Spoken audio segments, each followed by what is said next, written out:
విజయవాడ సమీపంలోని యనమల కుదురులో 4 నెలల చిన్నారి ధాత్రి అపహరణ కలకలం రేపింది. చిన్నారిని అపహరించిన గంట వ్యవధిలోనే పోలీసులు నిందితుడిని పట్టుకుని పాపను తల్లి ఒడికి చేర్చారు. చిన్నారి తల్లి కమలకు బంధువైన అఖిల్కు పాపను అప్పగించి ఆమె ఇంట్లోకి వెళ్లి వచ్చి చూసేసరికి ఇద్దరూ కనిపించలేదు. వెంటనే కమల పోలీసులను ఆశ్రయించింది. అఖిల్ చిన్నారిని బ్యాగులో పెట్టుకుని తీసుకువెళుతున్నట్లు సీసీటీవీ దృశ్యాల ఆధారంగా పోలీసులు గుర్తించారు. పోలీసులకు విషయం తెలియడంతో భయపడిపోయిన అఖిల్ చిన్నారిని పెదపులిపాక వద్ద పముళ్ల పొదల్లో వదిలేసి పరారయ్యాడు. చిన్నారిని గుర్తించి అమ్మఒడికి చేర్చిన పోలీసులు నిందితుడిని పట్టుకున్నారు.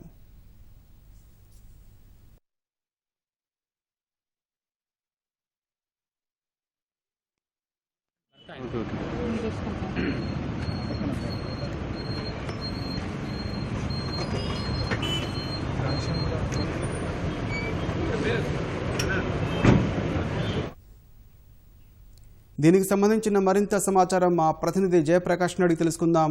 జయప్రకాష్, చెప్పండి, పాప కిడ్నాప్ అనంతర పరిణామాల వివరాలేంటి? అయితే ఈరోజు సాయంత్రం సుమారు 3 గంటల సమయంలో 4 నెలల పాప దేవికా ధాత్రి అనే పాపను అతని బంధువైనటువంటి అఖిల్ అనే యువకుడు కిడ్నాప్ చేయడం జరిగింది. అయితే దీన్ని ఒక్కసారి కనుక పోలీసులు మనకి ఇచ్చినటువంటి సమాచారం ప్రకారము గతంలో ఎవరైతే ఈ దేవికా ధాత్రి వాళ్ళ పేరెంట్స్ ఉన్నారో వాళ్ళంతా గుంటూరులో ఉండేవాళ్ళు. ఇటీవలే విజయవాడకు వచ్చారు. విజయవాడకు వచ్చిన తర్వాత తమ బంధువుల దగ్గరే వాళ్ళు నివాసం ఉంటున్నారు.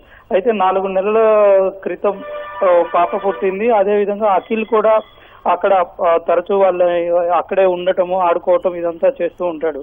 అయితే ఈ రోజు జరిగిన పరిణామాన్ని కనుక మనం చూసుకున్నట్లయితే ఇంట్లో పని ఉంది, కాసేపు పాపని ఆడిపించు అని కమల ధాత్రి చిన్నారి తల్లి అతనికి అఖిల్ కి ఇవ్వగానే ఇంట్లోకి వెళ్ళింది. ఇంట్లో నుంచి కొద్దిసేపటికి బయటకు వచ్చి చూసేసరికి అఖిల్ తో పాటు చిన్నారి కూడా లేదు.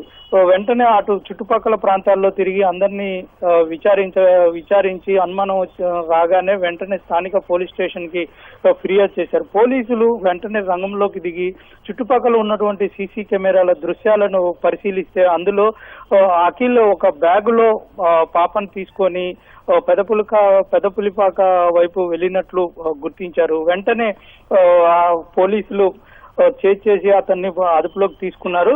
అయితే అతను పెదపులిపాక పొలాల్లో ఆ బ్యాగుని విడిచినట్లు గుర్తించారు. ఆ పాపని రక్షించారు. ప్రస్తుతం హాస్పిటల్కి తీసుకువెళ్లి పాప ఆరోగ్య పరిస్థితి ఎలా ఉంది అనేటువంటిది వైద్య పరీక్షలు చేయించారు. ప్రస్తుతం ఉన్న సమాచారం ప్రకారం అయితే పాప ఆరోగ్య పరిస్థితి గానే ఉంది. అయితే కిడ్నాప్ జరగడానికి కారణాలు మాత్రం ప్రస్తుతం ఉన్న దాని ప్రకారం అయితే డబ్బుకు సంబంధించిన కారణాలే. ఆర్థికంగా ఉన్నటువంటి అతనికి అప్పులు ఉన్నాయా, లేదంటే అతను డబ్బు జల్సాలకు అలవాటు పడ్డా అనే విషయాన్ని పోలీసులు ఆరా తీస్తున్నారు. గతంలో కూడా 1-2 సార్లు మేము కోరిన డబ్బు ఇవ్వకపోతే పాపని ఏదో ఒకటి చేస్తాను అని భయపెట్టాడు అనేటువంటిది బంధువులు చెప్తున్నారు. ఈ కోణంలోనే పోలీసులు కూడా ఆలోచిస్తున్నారు. అతనికి సాయం చేసినటువంటి మరొక వ్యక్తి ఆచూకీ కూడా తెలుసుకున్నారు. ఇద్దరిని అదుపులోకి తీసి ప్రస్తుతం విచారిస్తున్నారు. పూర్తి వివరాలు అయితే తెలియలేదు, కానీ కేవలం ఆర్థికపరమైనటువంటి కారణాల వల్లే ఈ విధంగా చేశాడు అనేటువంటిది మనకి తెలుస్తోంది. జిల్లాని ధన్యవాదాలు జయప్రకాష్.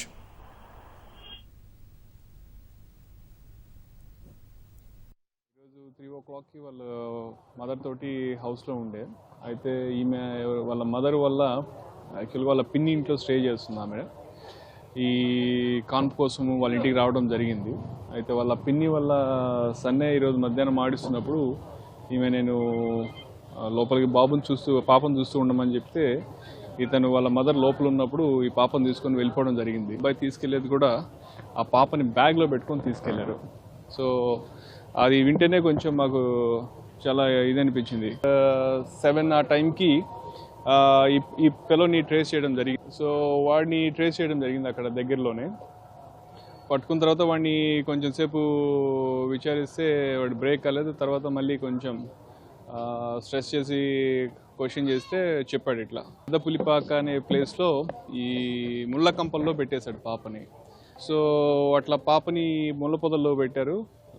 సో వాడు చెప్తే వెంటనే వెళ్తే పాప అట్లా మొలపొదల్లో ఉంది. సో ఇదంతా ఏమి అంటే వాడి ఆబ్జెక్టివ్ ప్రస్తుతానికైతే కొంత మనీ కోసం చేసినట్టు అనిపిస్తుంది.